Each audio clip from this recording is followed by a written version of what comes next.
अब हम इस ड्राफ्ट के बारे में 3 बातें और सीखते हैं।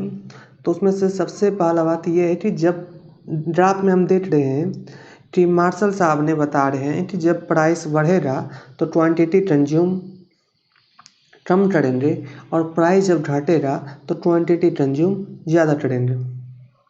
और ये ग्राफ में साफ साफ दिख रहा है। तो यहाँ पर डिपेंडेंट वेरिएबल कौन है? डिपेंडेंट वेरिएबल यहाँ क्वांटिटी कंज्यूम में जो डिपेंड चल रहा है इंडिपेंडेंट वेरिएबल पर प्राइस पर। जैसे जैसे प्राइस बढ़ता है उस अनुसार से डिमांड पब्लिक दिखाता है। तो यहाँ पर प्राइस हमारा इस तरह से इंडिपेंडेंट वेरिएबल है। और आप प्रूफ केस में भी देख सकते हैं कि प्रूफ केस में भी P1 x बराबर 4 लिए थे और P2 x बराबर भी 2 लिए थे।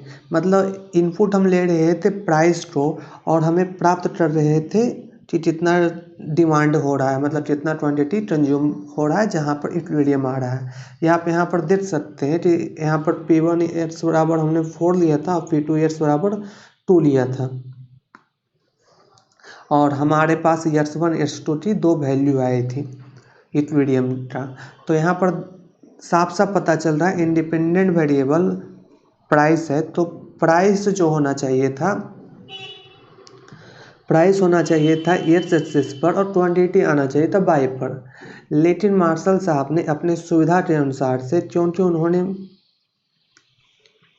डिमिनिशिंग मार्जिनल यूटिलिटी पर अपना थ्योरी दिए थे, इस पर आधारित उनका थ्योरी है। और डिमिनिशिंग मार्जिनल यूटिलिटी की जो ग्राफ है उसमें इस तरह की कोई ग्राफ है जहाँ पर क्वांटिटी एक्स एक्सिस जो है क्वांटिटी है वो एक्स एक्सिस पर है और मार्जिनल यूटिलिटी है वो वाई एक्सिस पर है। तो यहाँ पर हम देख सकते हैं कि क्वांटिटी एक्स एक्सिस पर है। इस तरह उनको ये ग्राफ ड्रॉ करने में आसानी हुआ क्वांटिटी को एक्स एक्सिस पर लेकर। तो इस तरह से उनको टोटल मिलाकर अपना थ्योरी देने में आसानी हुई। इस कारण उन्होंने क्वांटिटी को एक्स एक्सिस पर रखा। तो अब आगे देखते हैं।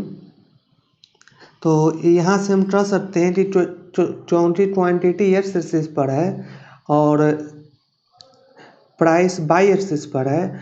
तो ये ग्राफ जो होना चाहिए था प्राइस एक्स एक्सिस पर और क्वांटिटी वाई एक्सिस पर, लेकिन ये इसका उल्टा है। तो इसे बोलते हैं इन्वर्स डिमांड कर्व। इसे इस तरह से समझ सकते हैं जिसे हम वाई बराबर मानिए 2x - 4 है। तो अगर हमें इसका इन्वर्स फंक्शन निकालना होता है तो इस तरह होता है कि जिसे सब बोलेंगे y + 4 बराबर 2x और इस तरह हम बोलेंगे x बराबर y + 4/2।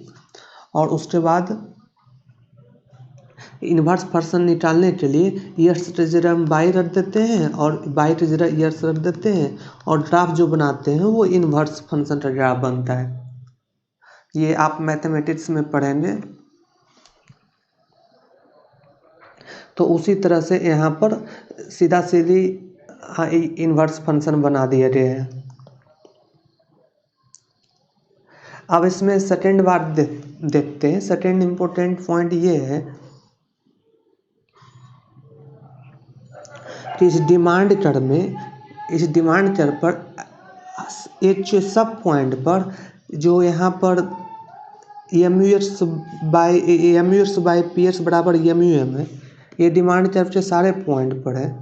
और MUX बाई MUM को हम यहाँ लें और PS को यहाँ कर दें, यहाँ देख रहे हैं जो किए हैं। तो MUX बाई MUM बराबर PS और MUX बाई MUM पिछले क्लास में मैंने बताया था ये विलिंगनेस टू पे बाय कंज्यूमर होता है। मतलब कंज्यूमर इतना पे करना चाहता है for quantity corresponding on demand curve.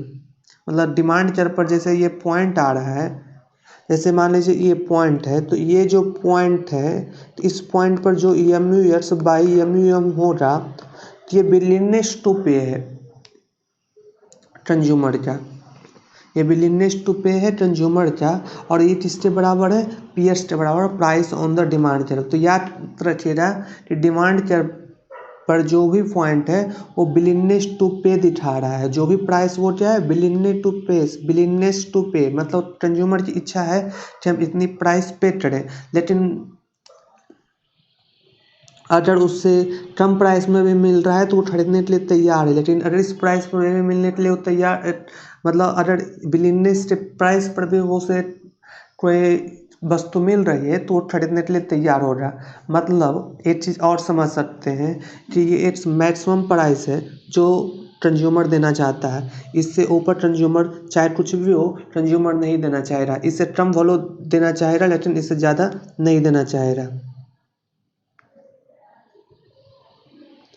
अब थर्ड पॉइंट समझते हैं कि मार्सेलियन डिमांड इज मार्सेलियन इक्विलिब्रियम। ये तो सबको पता है कि मार्सेलियन डिमांड क्या है, तो मार्सेलियन इक्विलिब्रियम वहाँ पर है। And every point on Marshallian demand curve unitary elasticity of marginal utility of commodity with respect to price. मतलब बोल रहा है कि यहाँ पर समझने की कोशिश कीजिए, unitary elasticity of marginal utility of commodity with respect to price.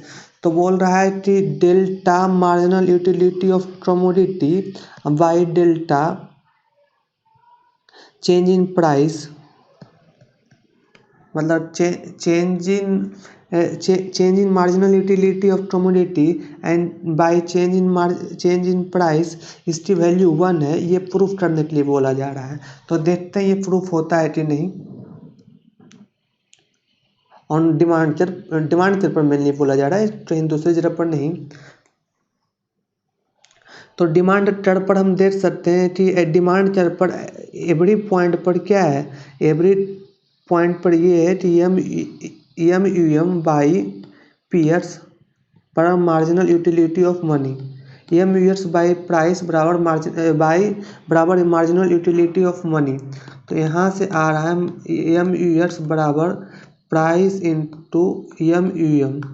और चूँकि हमें पता है कि मार्जिनल यूटिलिटी ऑफ मनी तो कांस्टेंट एज्यूम्शन थर्ड के द्वारा मार्शल साहब ने रखे थे, तो यहाँ पर जितना परसेंटेज बदलाव एमयूएस का हो रहा, प्राइस का भी बदलाव उतना ही हो रहा, तब ये इक्विटी की साइन मेंटेन रह सकती है।